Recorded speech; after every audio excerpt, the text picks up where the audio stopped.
Step out करके छक्का मारना हो या तो ऋतिक रोशन का डांस मूव देना हो, जहां पे आएगा लोकोमोशन और मूवमेंट का बात, विदाउट मस्कुलर टिश्यू हम लोग सोच ही नहीं सकते हैं। तो आज इस वीडियो में हम लोग एनिमल टिश्यू का एक और पार्ट पढ़ने जा रहे हैं, दैट इज मस्कुलर टिश्यू। अभी मस्कुलर टिश्यू यानी कि जो हम लोगों के मसल बनाते हैं, ठीक है। ओके, तो मस्कुलर टिश्यू का ओरिजिन कहां से होता है, यानी कि कौन सा एम्ब्रायोनिक टिश्यू से होता है। मस्कुलर टिश्यू का ओरिजिन होता है एम्ब्रायोनिक मेसोडर्म से। तो इसका ओरिजिन है मेसोडर्मल, मेसोडर्मल एम्ब्रायोनिक मेसोडर्म, ठीक है। कनेक्टिव टिश्यू का भी ओरिजिन मेसोडर्मल है, मस्कुलर टिश्यू का भी ओरिजिन मेसोडर्मल है, ठीक है। एक्टोडर्मल ओरिजिन होता है नर्वस टिश्यू का, और एक्टोडर्म, मेसोडर्म, एंडोडर्म ये तीनों से बन सकता है एपिथेलियल टिश्यू।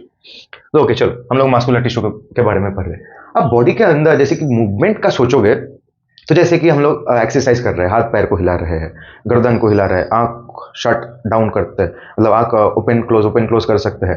तो ये सारे जो मूवमेंट है ये हम लोग सोचते हैं तब करते हैं, ठीक है। लेकिन मान लो कि तुम खाना खाए हो, उसके बाद खाना को तुम स्वालो करने के बाद खाना गया है तुम्हारा इसोफेगस में। अब उस खाना को तुम चाहोगे, खाना को मैं स्टमक तक नहीं पहुंचने दूंगा, खाना को मैं इधर ही अटक के रखूंगा, तो ये पॉसिबल होगा क्या? ये पॉसिबल नहीं होगा, क्योंकि इसोफेगस के जो अंदर जो मसल है वो अपने आप मूव करते हैं। उस तरह का मूवमेंट को बोला जाता है इनवॉलंटरी मूवमेंट, ठीक है। और ये जो मैं इधर उधर मूव कर रहा हूं, मैं अपना बात करने के लिए जॉ मूव कर रहा हूं, लिप्स मूव कर रहा हूं, ये सब मैं सोच के कर रहा हूं, ये सब है वॉलंटरी मूवमेंट, ठीक है। और एक तरह का मूवमेंट होता है जो जिंदगी भर कंटिन्यूअस रिदमिंग बीटिंग शो करता है हम लोगों का हार्ट।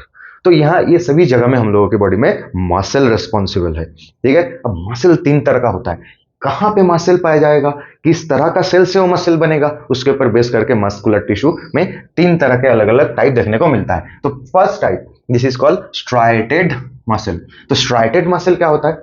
स्ट्राइटेड मसल वो मसल होता है जहां पे ऐसा सेल, अब ये सेल को स्टडी करो, इस सेल का शेप क्या है?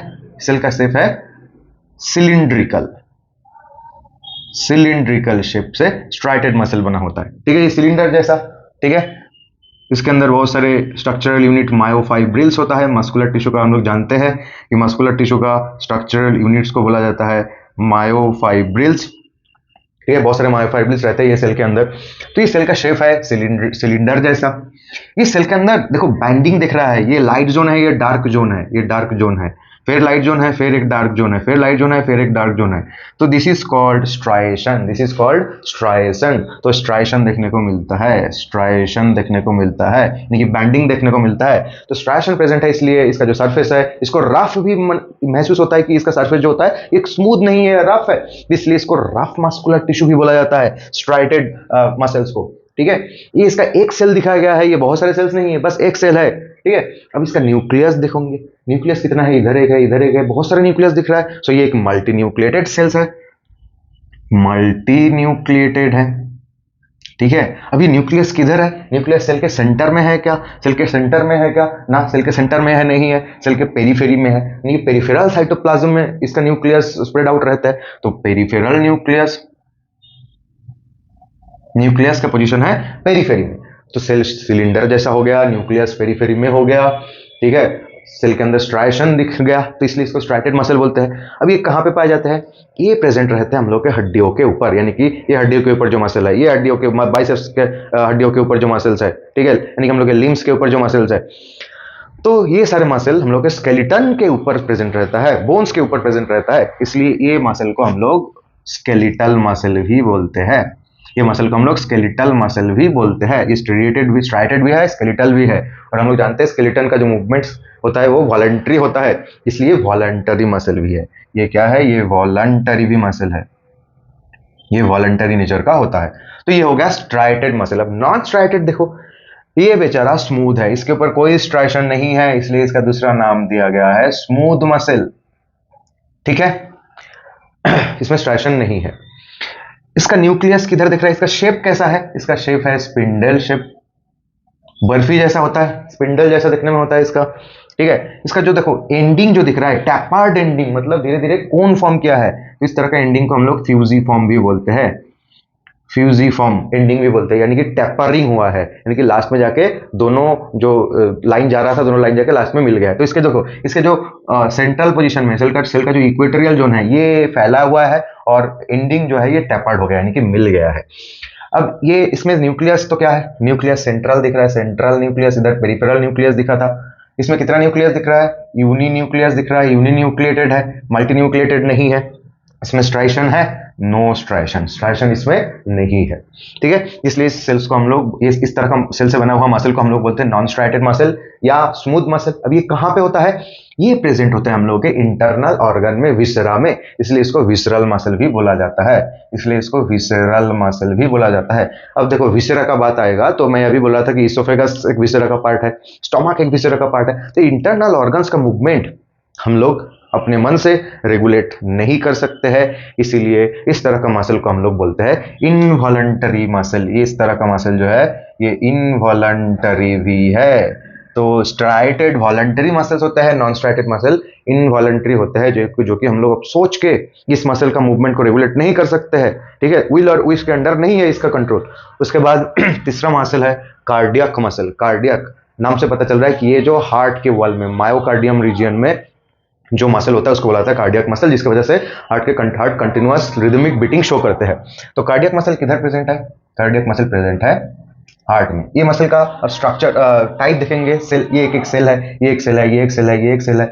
तो ये सेल भी दिखने में लग रहा है सिलेंडर जैसा, बट सिलेंडर जैसा उतना एकदम रेगुलर सिलेंडर नहीं है, इसका शेप है इरेगुलर सिलेंडर है, ये इरेगुलर सिलिंड्रिकल है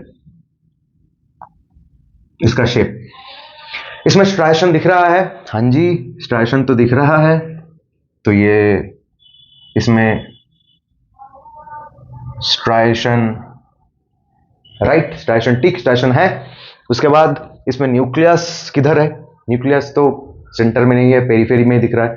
कितना न्यूक्लियस दिख रहा है, ये सेल में एक न्यूक्लियस दिख रहा है, ये सेल में एक न्यूक्लियस दिख रहा है, लेकिन ये सेल में दो न्यूक्लियस दिख रहा है। अब ये कार्डियक मसल के लिए न्यूक्लियस एक कंफ्यूजिंग फैक्टर है। Most of the cardiac muscles are uninucleated, most of the cardiac muscles are uninucleated, लेकिन कहीं कहीं पे क्या होता है, कार्डियक मसल्स एक दूसरे के साथ फ्यूज हो जाते हैं, तो एक सेल्स के अंदर दो दो न्यूक्लियस देखने को मिलता है। तो in rare case they can be binucleated, ठीक है। तो मेनली कार्डियक मसल्स यूनिन्यूक्लिएटेड होता है, but in rare case cardiac binucleated cardiac muscle भी देखने को मिलता है। तो ये स्ट्राइटेड है, ये इरेगुलर सिलिंड्रिकल शेप का है, इसमें मेनली यूनिन्यूक्लिएटेड होता है इसका सेल, बट रेयर केस में बाइन्यूक्लिएटेड सेल भी देखने को मिलता है, ठीक है। अब देखो ये सेल में और क्या दिख रहा है, ये एक सेल ब्रांचिंग फॉर्म किया है, ये सेल का भी ब्रांच है, ये सेल का भी ब्रांच है। So the cells are branched, branched cell एकमात्र कार्डियक मसल में ही देखने को मिलता है। अब जो कार्डियक मसल का सेल जब एक दूसरे से आपस में जुड़े हुए हैं, यहाँ पे देखो, यहाँ पे डिस्क फॉर्म करते हैं, जहाँ पे एक कार्डियक मसल दूसरे कार्डियक मसल का सेल से जुड़ते हुए, तो इस तरह का डिस्क को बोला जाता है इंटरकैलेटेड डिस्क, इंटरकैलेटेड डिस्क। ये कार्डियक मसल का एक एक्सक्लूसिव फीचर है, इंटरकैलेटेड डिस्क। दो कार्डियक मसल जब एक ही जगह में जुड़े हुए होते हैं तो वहां पे जो डिस्क फॉर्मेशन होता है, ठीक है, उसी को इंटरकैलेटेड डिस्क बोला जाता है, ठीक है। अब कार्डियक मसल वॉलंटरी है कि involuntary, obviously cardiac muscle involuntary nature का ही होता है, इनवॉलंटरी, क्योंकि तुम चाहो इस मिनट में तुम कार्डियक हार्ट रेट 25 नहीं कर सकते हो, नेक्स्ट मिनट में हार्ट रेट 100 नहीं कर सकते अपने मर्जी से, हार्ट अपने रिदम से, अपने मर्जी से, बॉडी के मर्जी से हार्ट बीट होते रहेगा, ठीक है। 70-72 के आसपास जब हाइपर टेंशन हो जाता है तब थोड़ा बढ़ जाता है, जब लो प्रेशर हो जाता है तब कम हो जाता है। तो ये बॉडी डिटरमाइन करेगा हार्ट, बट ये रिदमिक बीटिंग शो करेगा फ्रॉम बर्थ टू डेथ। तो इसका जो इनवॉलंटरी नेचर है ये रिदमिक इनवॉलंटरी नेचर का होता है, ठीक है। अब कार्डियक मसल के बारे में बहुत इंपॉर्टेंट एक बात, ये कंटिन्यूअसली बीट होता है, कंटिन्यूअसली कॉन्ट्रैक्शन रिलैक्सेशन इसके अंदर प्रोड्यूस हो रहा है, और ये कभी भी थकते नहीं है। कार्डियक मसल जब थकेगा तो हम लोगों के जिंदगी का भी हालत खराब हो जाएगा, जान निकल जाएगी। तो कार्डियक मसल में फैटिग नहीं देखने को मिलता है, कार्डियक मसल में no fatigue, cardiac muscle doesn't show any kind of fatigue, cardiac muscle कभी भी थकते नहीं है। बट ये क्या हो सकता है, स्ट्राइटेड मसल भी थक सकते हैं, नॉन स्ट्राइटेड मसल भी थक सकते हैं, और स्ट्राइटेड मसल तो थकते ही है। सबसे ज्यादा फैटिग इसमें देखने को मिलता है स्ट्राइटेड मसल में, ठीक है। लेकिन कार्डियक मसल में कोई फैटिग देखने को नहीं मिलता है, ये बात याद कर लो, ठीक है। तो वॉलंटरी नेचर का कौन है, स्ट्राइटेड, इनवॉलंटरी नेचर का नॉन स्ट्राइटेड भी है और कार्डियक मसल भी है। यूनिन्यूक्लिएटेड कौन है, नॉन स्ट्राइटेड है। Uninucleated, most of the cells of cardiac muscles are also uninucleated, but striated muscles are always multinucleated. Non-striated are always uninucleated. Cardiac muscles are mainly nucleated, but in rare case they can be binucleated. ठीक है, तो ये हो गया बात। अब ये तीनों मसल्स के बारे में हम लोग को और एक इंफॉर्मेशन जानना है, छोटा सा इंफॉर्मेशन, कि कौन सा मसल में किस तरह का इंटरसेलुलर जंक्शंस देखने को मिलता है। अब देखो, स्केलेटल मसल का अगर इंटरसेलुलर जंक्शन का बात करेंगे तो स्केलेटल मसल में इंटरसेलुलर जंक्शंस देखने को नहीं मिलता है। Skeletal muscles doesn't have any kind of intercellular junction. Non striated muscle का इंटरसेलुलर जंक्शन का बात किया जाएगा तो नॉन स्ट्राइटेड मसल में गैप जंक्शन देखने को मिल सकता है। कार्डियक मसल में भी गैप जंक्शन देखने को मिल सकता है, यानी कि कम्युनिकेटिंग जंक्शन, इंपल्स को एक जगह से दूसरी जगह में पहुंचाने के लिए। ठीक है, स्केलेटल मसल में सीधा न्यूरोमस्कुलर जंक्शन होता है, वो काइंड ऑफ साइनैप्स होता है। ठीक है, और साइनैप्स जो होता है, जो केमिकल साइनैप्स होता है, वो गैप जंक्शन नहीं है। जो इलेक्ट्रिकल साइनैप्स होता है वो गैप जंक्शन होता है। ठीक है, तो स्मूथ मसल में या नॉन स्ट्राइटेड मसल में गैप जंक्शन देखने को मिलता है, कार्डियक मसल में भी गैप जंक्शन बहुत कॉमन होता है।